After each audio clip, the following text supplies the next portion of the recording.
Coming up this morning on Action News, the Yakima man is behind bars, accused of assaulting a woman earlier this week. Police say the victim was found with stab wounds and then led them to the suspect. Not much is being released, but we'll share all that's available. Plus, January is a month of many awareness campaigns, from stalking to maternal health. But for the last 15 years, the first month of the year has been dedicated to the growing issue of human trafficking. We'll catch up with local groups to talk the efforts to put an end to it.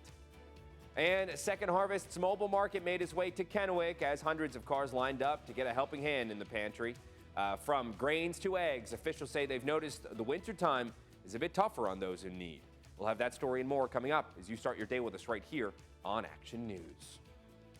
Good Friday morning, everybody. I'm Dave Furtado. And I'm meteorologist Jefferson Donovan. And Jefferson, in the world of weather, I got to say, another batch of clouds just lingering overhead. It seems like it's not even a different batch. It seems like it's the same one that we've been dealing with all week long. I mean, that is kind of true. When that stratus layer just kind of forms, it doesn't go anywhere. So these are kind of the same clouds that we have been dealing with. But I will say there are changes coming today. Rain showers are going to overrun the forecast area on this Friday. And we're also going to be paying very close attention to our mountains, namely the Cascades, as something known as a convergent zone may set up today and may bring copious amounts of snow to parts of the Cascades. Of course, we'll talk more about that as we go later into the newscast. But focused on the Tri-Cities right now, it is another cloudy morning, but again, rain showers are going to be possible through the day. Temperatures at this point are staying in the mid-30s. Here's a look at your weather headlines today and going forward. Lower elevation rain showers and mountain snow on this Friday. Sunshine is going to be possible this weekend, though. Really, this weekend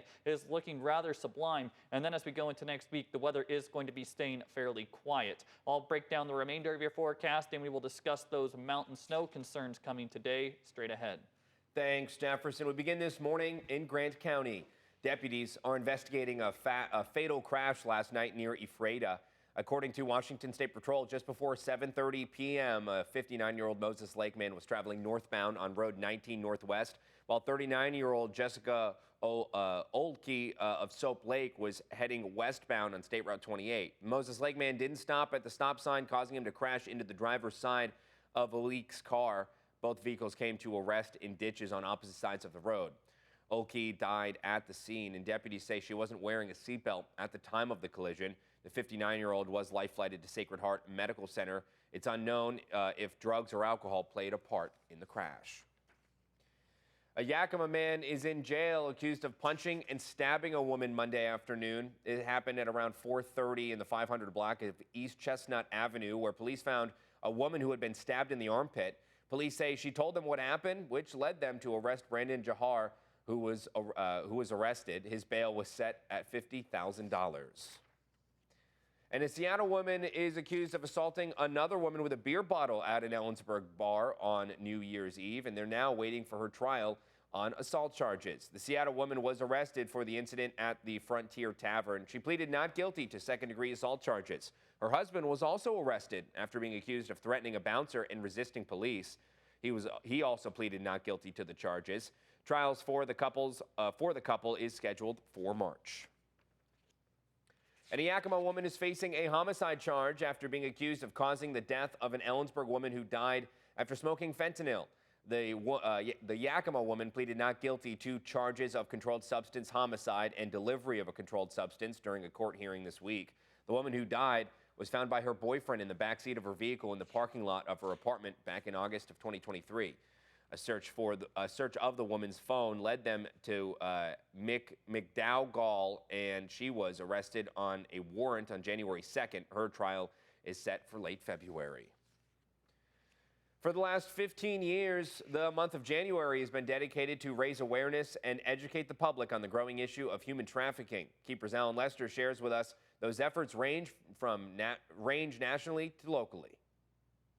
According to estimates, nearly 28 million people worldwide are victims of human trafficking. Brought to the forefront in the United States by former President Barack Obama in 2010, advocacy groups nationwide use the month of January to highlight who is most at risk. Traffickers really hone in on those individuals that are vulnerable and whose basic needs aren't being met. And by basic needs, I mean housing, shelter, medical care, food, water. Brandy Bynum, who heads the Center for Countering Human Trafficking at the Department of Homeland Security, says this crime affects men and women equally, and doesn't just deal with sexual exploitation. A lot of times we tend to focus on the sex trafficking because it's easier to spot, but in some parts of the U.S., labor trafficking is actually more prevalent, and in some parts of the world is more prevalent. Although officials say many trafficking cases go underreported in the U.S., here in the Tri-Cities, local organizations like Mirror Ministries helped 114 people in 2024 find freedom from trafficking, most of them underage. The average age of entry into commercial exploitation is like ages 9 to 12.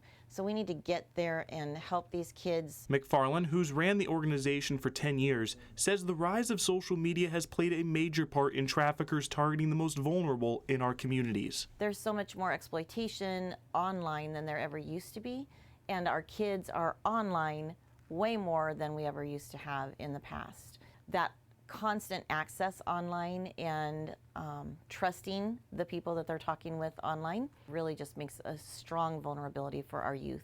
Now, while officials both locally and nationally say human trafficking has been a problem for a very long time, they also say awareness has continued to increase over the years. One such awareness event is set to take place here at Columbia Basin College later this month, where students and advocates will gather to form a human chain representing each victim here in the Tri-Cities.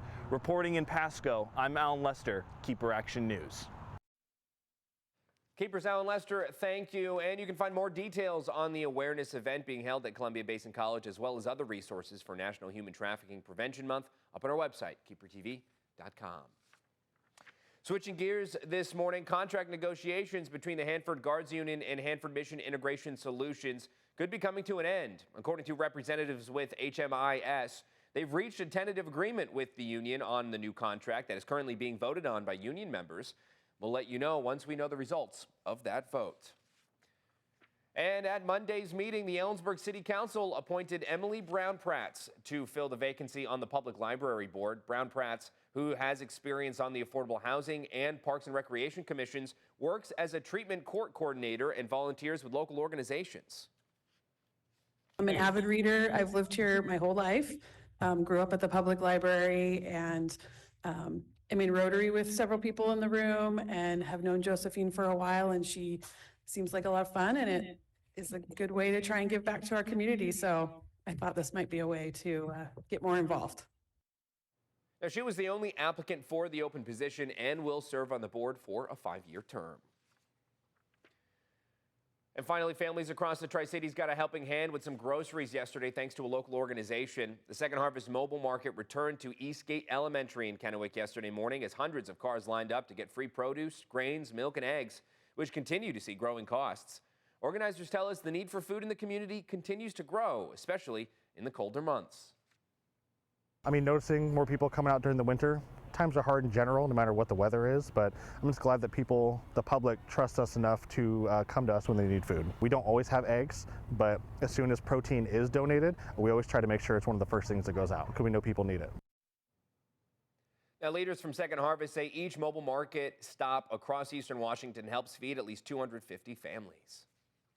And with that, let's jump right over to meteorologist Jefferson Donovan to talk this cold. It was pretty chilly yesterday, definitely chilly to the bone, if you will. Seems like this morning as people wake up and make their way out, it's a little bit more calmer. It's not as bone-chilling cold, it feels like. Well, I will say that I think it's just kind of what we expect. The high temperatures we saw yesterday are very similar to the temperatures we are seeing this morning. Just in the morning, you expect it to be colder, where in the afternoon, you expect it to be warmer. Now, for today, we are going to see highs that are warmer than we did see yesterday. We are going to see temperatures all the way up into the 40s, above average highs for everyone today, but there is going to be a chance of precipitation. As we go into the weekend, though, both Saturday and Sunday are looking absolutely divine across much of the region. I will discuss your weekend forecast coming up.